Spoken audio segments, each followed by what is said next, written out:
has an Overlord on the right side of this Nydus network, but he's not going to see it for now. But he does have a lot of roaches and a lot of Hydras already on the way. Red needs to defend one time over here. He's up 17 workers. If he holds, he will move on to play the final best of 3 of the day against Jaedong, but it's going to be very difficult. There's so many transfuses here on these queens. There are not enough Mutalisks. The Mutalisks, oh, they are going to go for the Nydus one. Very clever move from Red. However, his roaches are just getting overwhelmed so quickly here. Another Nydus worm going down in the midst of the fight with the queens protecting it. Those queens dropping so many transfuses, and this Nydus worm seems to be working. The Mutas are dying one by one, and there's just no roaches left for Red. Oh, there are a couple of Hydras on the high ground doing quite a bit of damage. I mean, it's going to take a while before those extra reinforcements are here from Petraeus, but he is up in supply right now, and Red still has way more drones, which means that the army supply is heavily in favor of Petraeus, and I actually think that the New Zealander might be able to close this game out, especially with these queens still around as well. Those new roaches vomiting their way out of that Nydus worm, reinforcing so quickly. Petraeus seems to have found that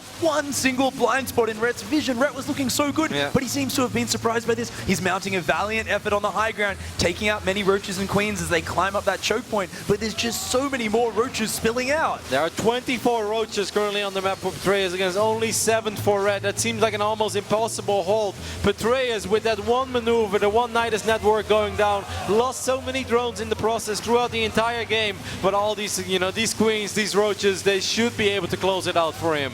Oh, it's just an overwhelming force here. It is spiraled out of control for Red. What a sad story there. He unfortunately has to get GG'd out of that game. Petraeus will move on in a massive victory for him, and he has his chance to redeem himself and go up against Jaedong once more after defeating Liquid Red, who's been very hot lately. Awesome performance for Petraeus and a massive victory. What a fantastic instinctive move there.